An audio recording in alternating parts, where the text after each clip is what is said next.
Hello and welcome to Cornwall Woman. I'm just having a walk along a beach near Padstow and I'm about to record the next episode of Cornwall Woman, but I thought I'd do my links for this episode while I'm here out and about. I think I'm pretty much on my own on the beach. I have to say, there's nothing more luxurious than having a beach to yourself. And being on your own or being lonely is the subject of today's podcast. If you are lonely, it's not the love you do not receive. It's the love you are unable to give. All that unused love filling bottle after bottle like homebrew under the stairs, fermenting. And then the corks turn mouldy and the wine is given up as undrinkable and then it is forgotten about, then skipped. I'm talking to Jane Pugh, who's an amazing writer, and she'll be reading some of her writing out in a bit after we've had a chat. So not all of my guests on Cornwall Woman are actually Cornish, but they have to have a Cornwall state of mind, and Jane Pugh has got that. Welcome, Jane Pugh, to Cornwall Woman. Very delighted to have you on the podcast. Thank you very much. Delighted to be here. So I've seen you perform quite a few times now with your amazing writing, and every time I've seen you I think it's really fantastic. So we're going to have a little chat and also you're going to read some of your writing for us. We'll soon figure out from your accent that you're not from Cornwall originally. No. I grew up in the northwest of England, in the countryside, but it was also industrial, and ended up in Cornwall in my mid-30s because I realised just how important the countryside is to me. It's not about a magazine lifestyle. It's not about flagstone floors. It's about where you most comfortably feel that you can be you. And that was Cornwall for me. People who live here, were born here and have made a life here, and people who move here have that innate need to be themselves. You've had a very successful career in the past working on some shows that we all know. Do you miss that? I started out as a script reader and for the BBC, and then I was offered a job as a script editor in television drama. I worked on two great series. One was Peak Practice and the other was Ballykiss Angel. For me, the demands of the job were too intense because what I realised was my absolute objective in life is to be with my friends and family. If you're working in TV, that's not an option. And so I found myself in my mid-30s fed up of missing friends' weddings because of the demands of the job. So I bailed. And one thing that really attracted me to Cornwall and to Penwith was the variety of creativity and the variety of ways of telling stories. In TV drama, you've got a format. You know, it has to be an hour.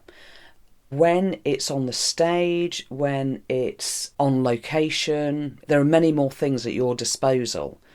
What I needed at that time in terms of my own practice was to break free of those formats and find different ways of finding and telling stories. Rural areas are often described as isolated or cut off, or that people are kind of strange and live on in a farm on the top of Bodmin Moor. But I've found that it isn't, and I'm not the only one who says, you know, city life can be lonely. The kind of connectivity you get with human beings, animals and nature is anything but lonely, actually. And you also have to be brave, I think, to live in the countryside because, and I love this about this very rural area, is it doesn't care. You know, those hills are as old as time. The sea, she's the boss, that's what I think. I like being put in your place by nature. You know, we're looking out of the window here and you can see for a really long way, and there's this massive sky, and you know when it's really windy, you know when the weather's awful. You're not inured to nature and the seasons. And actually what's helpful about that is that it kind of puts you in your place, I think. I couldn't agree more. I couldn't agree more. I'm really pleased you're going to read some of your writing for us, and I've seen you perform this, the longer version of it, and I have to say I was really very deeply moved by it. Thank you. Health warning, there's some really sad bits coming up, but just give us a little bit of context how you came to write about this subject.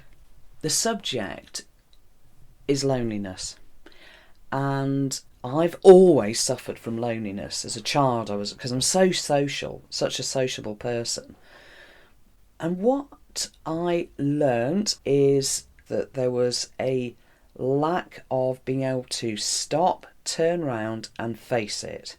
It felt on a kind of metaphorical level that people were running away from being on their own. There wasn't that moment of saying, stop running and just be on your own. And further, you can actually appreciate that kind of glorious isolation. My sister, who has a very busy family life with small children, my goodness me, she could do with 40 minutes being on her own. She could really do with that, you know, much as she loves her life. So it is, for those of us who are on our own, it's seeing the good in that it isn't something to be frightened of. And that's why I wrote this story. Well, let's hear it. Okay. Life Girl by Jane Pugh. I was brought up in the countryside, and it was very, very pretty. But I didn't care because I was indoors watching telly. One of the shows we all loved was Robinson Crusoe. Why? I don't know, because all Robinson did was tramp across hot sand and keep his fire lit to alert passing ships. I live on my own with my dog Jack, so we're like Robinson and Man Friday. We've got sand between our toes. For years, I hadn't given Robinson Crusoe a moment's thought, but I've just finished watching telly again, this time a documentary about how people who live on their own are lonely, and loneliness will shorten your lifespan. I haven't got a partner. I'm going to die young. I better think of something, and fast. I know. I'm going to have dozens and dozens of one-night stands just to stay alive. No, that won't work. I have very serious lower back issues. I can't have sex with lots of men unless they happen to be osteopaths. Over the next couple of days or so, I thought about a strategy for dealing with my impending doom, and I found myself returning to Robinson Crusoe. Not the children's drama, but the original book written by Daniel Defoe in 1719. Robinson spent years alone on a tropical island, and he survived. So the question is, could I be like Robinson Crusoe? Is it possible to survive in the world if you are on your own, or will you die of loneliness? I completely understand why we are afraid of being on our own. We are, after all, pack animals. We huddle together. Last Saturday night, I was out on the streets of Penzance, and I saw 3 women on a hen night dressed as cheerleaders. One of the women was being sick into a wheelie bin, whilst her first besie was flagging down a cab, and her second besie was queuing in the Penzance kebab shop. It was beautiful to see how they worked together as a team. Honestly, I welled up. So, because we're pack animals, we automatically assume that if we're on our own, we will be lonely. We imagine painful scenarios. A single person who makes Sunday lunch just for themselves. A a single person decorating the Christmas tree on their own. But is loneliness the same as being on your own? I'd better find out. Robinson sets off on his first voyage from his home in Hull down to London, and he is wretchedly seasick from the moment he stepped on board. Poor Robinson! But he was too stubborn to go home and put to sea again, this time travelling to North Africa. Robinson and me like being on the outside looking in. It's safer there, less messy, less painful. We are what's known as avoiders, apparently. We're commitment phobes. Those of us who are made like that, not people who've suffered a breakup or a bereavement. We're Robbie Williams when he left Take That, and then the whole band split up. I was mortified. I lay awake at night, tossing and turning, knowing their solo albums would be crap. Thank God they reformed and did those lovely ads for Marks and Spencer's. So despite the fact that some people are naturally single, everybody still worries.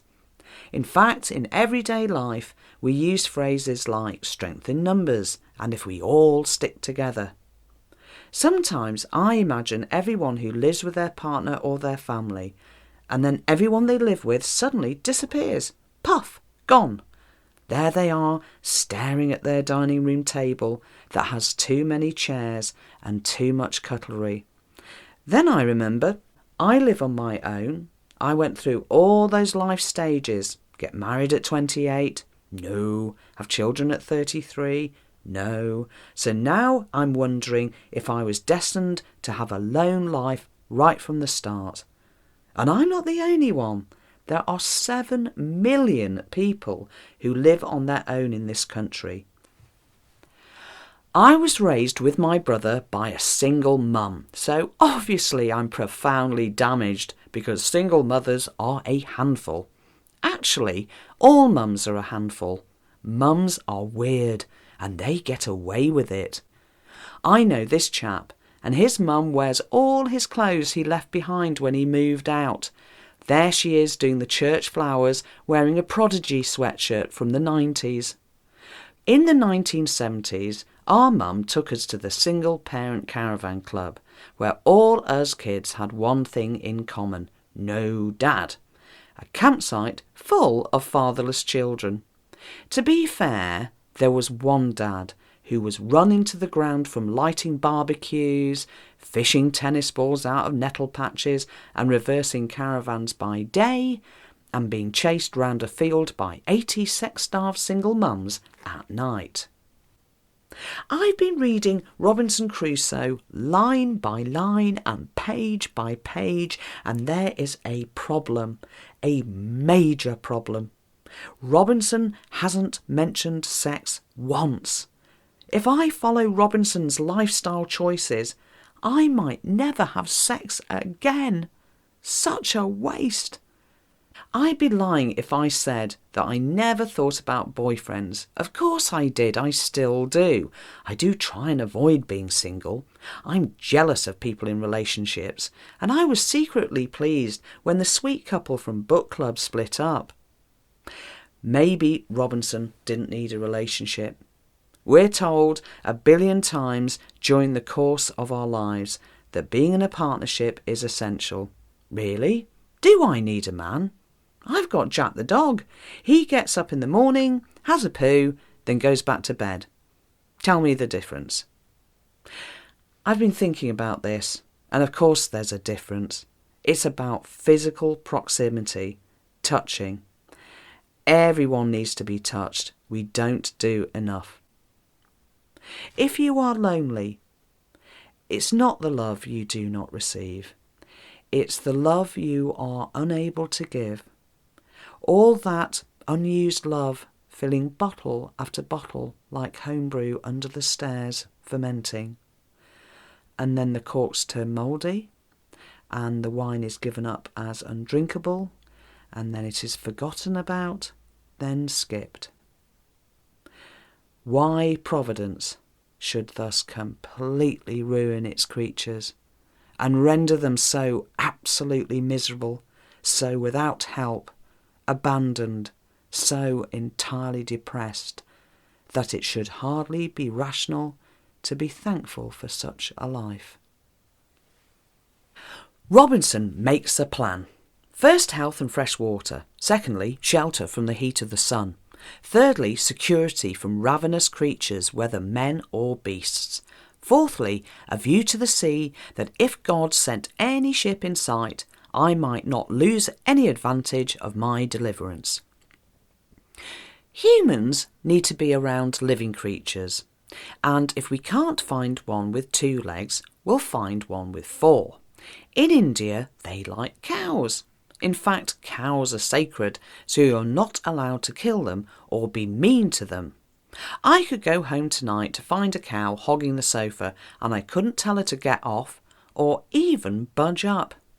We think that's strange, but in this country we keep hamsters and buy cages that cost £75, and then we fill them with little slides and castles, which cost another £75.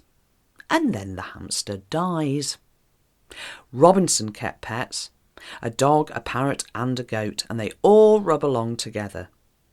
Then, after a couple of years or so, Robinson does this extraordinary thing. He decides that the jungle is so plentiful and beautiful, he builds another shelter and even calls it his summer house. He's basically a second homeowner. He better not come to Cornwall. And he stops feeling like an unfortunate dog born only to misery and starts thinking, did not 11 of you go into the boat? Where are the other 10? Why were they not saved and you lost? And it occurred to me again how well furnished I am for my subsistence. Robinson focuses on what he has got and not what he hasn't. I decided to do the same. Inventory, as well as my lovely friends and family. Game of Thrones box set. Thermos flask. Nail files assorted. Bisto gravy granules. Tin of paint. A car. 100 vitamin B tablets. A standard lamp. Some towels. A plug-in heater. A book about how to breathe properly. Felt tip pens, flip-flops, a set of placemats, string, a hammer, a gadget that helps me undo lids on jam jars, clothes pegs, and the remote control is mine. But it's just so hard when the whole world is geared up for couples. Models on the cover of wedding magazines mouth the word loser at me. But here's what Robinson says next. He realises that he used to think, why has God done this to me? And then he starts thinking, what did I do? He's beginning to grasp that he was destined to wash up on the island because of all the decisions he'd made in his life, right up to the moment he stepped on the ship that later sailed into a storm. Me too. Decisions I didn't even realise I was making. One of my exes lost 2 stone and got a promotion right after we split up. He did that on purpose to annoy me. I have had relationships, clearly, and apart from a couple of absolute howlers, they've all been very nice as a matter of fact. And whilst it might not bother Robinson, I do miss intimacy, so when it comes to searching for it, I have no shame. Don't act desperate, I hear my friends cry. It isn't an act, I am desperate. My friends obviously have more poise than me, more dignity. A married friend of mine said she wouldn't go to bed with Tom Hiddleston in case he didn't find her attractive the next morning. God, I would. He could have me sectioned the next day. Who cares? Robinson doesn't have a date, doesn't have a telly, doesn't have any mates. And as he's been on the island for about 10 years now, he's really beginning to smell. But despite all that, he's got his pets, his 2 houses, fresh water, and a great tan. So, with a big smile on his face, he declares one morning, I might be more happy in this solitary condition than I would have been in society with all the pleasures of the world. Robinson is happier on his own. But that might be okay for Robinson, but what about us in our world right now? I found something intriguing on the internet. Listen to this. A Dr. Bella DePaulo from the University of California said that studies into relationships found when people marry, they become more insular, and the preoccupations of loneliness can obscure the profound benefits of solitude. Then she discovered that those who remain single experience a sense of development as a person, had a richer social life, were more likely to value their work, are more connected to their families, friends, neighbours and colleagues. Amazing, isn't it? If you're on your own, you're more likely not to be on your own. The idea of friendship rubs off on Robinson too, so after 11 years alone on the island, he finds the footprint in the sand. Enter Man Friday. Robinson rescues Friday from cannibals who are about to cook him. Man Friday is so grateful, he kind of falls in love with Robinson. It's the perfect bromance. If they were around today, you'd find them playing Grand Theft Auto together. But there is one singular problem with their relationship. The first English word Robinson teaches Friday is master. He is the master and Friday is the servant.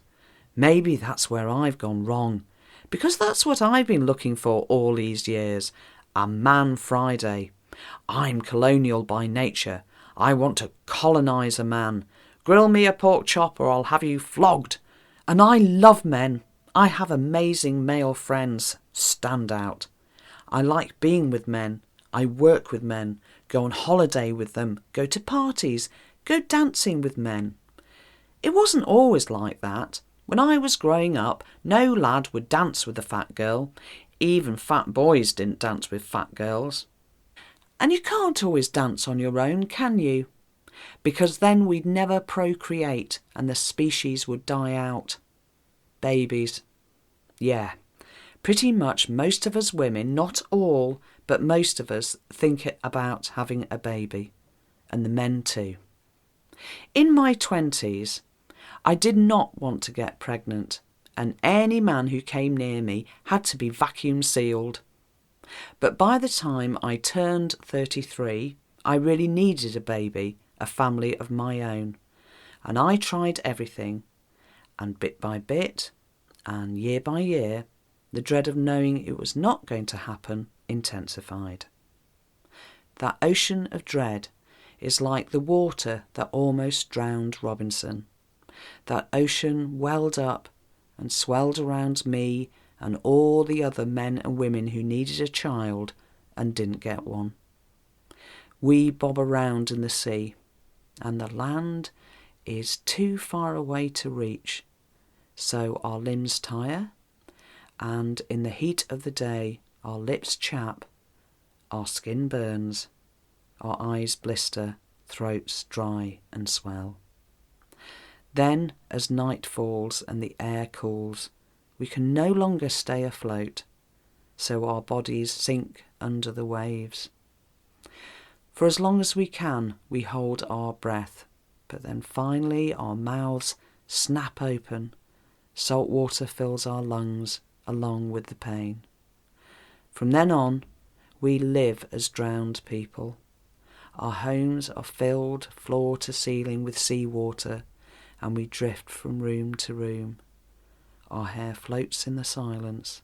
Clothes twist about our torsos. Our eyes sink, and our bodies bloat, and we are lost, and all is lost at sea. Learn to swim underwater. Fingers, hands, arms stretch out and stroke and stroke and stroke the underwater world, and feet and legs and hips kick, kick, kick as we swim out of our sunken homes, down our streets, over the main roads, and we hammer on the door of our friend's house. She opens the door and a great wave of seawater pukes us onto her welcome mat. we look up, coughing and spluttering, and say to our friend, "Can I take your children to see Finding Nemo, my treat?" And she says, "Yes, please, that would be great." And those kids, godchildren, nieces and nephews, are like little life buoys and armbands and rubber rings, and they keep us afloat. Robinson deployed coping strategies. This is what I must do. More reading, this time self-help books, most of which take a large word count to say, "Your life is shit, try not to lose your temper." This month, I've been practicing my favourite coping strategies. They are as follows. Be nice and help people. Robinson and Friday help a stranded sea captain, a victim of a mutiny. Robinson and Friday could have hid in the jungle and left the captain to his grisly fate, but they don't. They get involved. The captain's ship is anchored close to the island shore. The crew are drunk and violent. Robinson and Friday carry out this clever plan to round up the crew and overwhelm them. This is very dangerous. I too do very dangerous things when I'm giving a helping hand. I've been on family outings. I've been to the family fun farm. Explain what's fun about standing in pig shit yelling at a mediocre horse to come over and say hello. "Hello, horse! Hello, horse! Come over, come on, have a sugar lump. Oh, for fuck's sake. Oh no, I've used the F word in front of the kids. I hope they don't split on me to their parents." On reflection, I think I should ditch the idea of getting fresh air. And if I'm looking after my little friends, we should stay in and watch telly, like I did when I was a kid. Last year, I wrote that if you are on your own, no one wants the love you have to give. I no longer believe that to be true. Everybody needs it. And by recognising this, we avoid being lonely and we add 10 years to our lifespan. Robinson and Friday showed compassion when it mattered most, so in return the Spanish sea captain offers Robinson and Friday safe passage to England. After 37 years away, Robinson arrives home. But wait, Robinson said he'd never been happier than when he was alone on the island, so why didn't he stay? He came back because he had something important to share. His parents, all those years before, went ballistic and warned him not to venture out on his own because his life would be terrible. Robinson had to come back to his hometown to tell everyone that his parents were wrong. Life on his own was not terrible, far from it, because Robinson overcame one of the biggest challenges human beings ever have to face, the ability to live with yourself. If it is winter, and it is dark and quiet and you are on your own, you will be all right, and that's a great feeling. When people are ill or they've lost their job, we rush over and ask, "Are you all right?" Not, "Are you perfect?" Just, "Are you all right?" Because being all right is exactly where we need to be in life. And for Robinson, it was the same. After 37 years on a tropical island, he returns in one piece. There's no hero's welcome, he just gets on with his life, and he's all right. And I'm all right. And my dog is all right. Are you? I hope so. Thank you, Jane. That was amazing. Thank you. You teach script writing. Mm-hmm. Yes, I teach script writing at Falmouth University. My philosophy is to really explore the reason why somebody wants to write, and with a bit of reflection, a bit of soul searching, the truth will out. So a student or a workshop participant might say they want to write a story about Russian Cold War espionage. What they really want to write about is how their father lied to them. And once we've got to that inner truth, the story will unfold. To what extent do you think you could do what you do and be the person who you are if you didn't live in Cornwall? Oh, that's a good question. I think it is easier to do it in Cornwall because there is less noise and less stimuli, and it means that the people that I'm working with, whoever they are more alone with themselves, and that is what you have to do. For a story to resonate with an audience, the writer and the writer-performer has to be willing to share something that is really important to them, and that allows the audience to reflect on what's really important to the audience. Do you have a favourite place in Cornwall? Oh yeah, I absolutely have a favourite place. It's the sea. I go swimming with mates off Battery Rock in Penzance. In fact, the poster that you did for the piece of writing that you've just done is a picture of you in the sea with That's your right, dog, yeah. isn't it? I love going swimming with my dog Jack, and it mirrors narrative. So in story, your hero is on the side, then they have to plunge into the adventure, and then they have to resolve it by getting back out again. Do you still swim at this time of year? No, I absolutely do not swim at this time of year, and nothing will make me do so.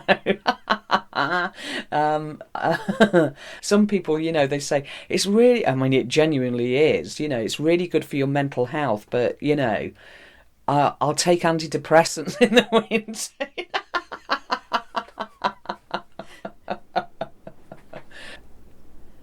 It was great spending a bit of time with Jane. She's very warm, isn't she?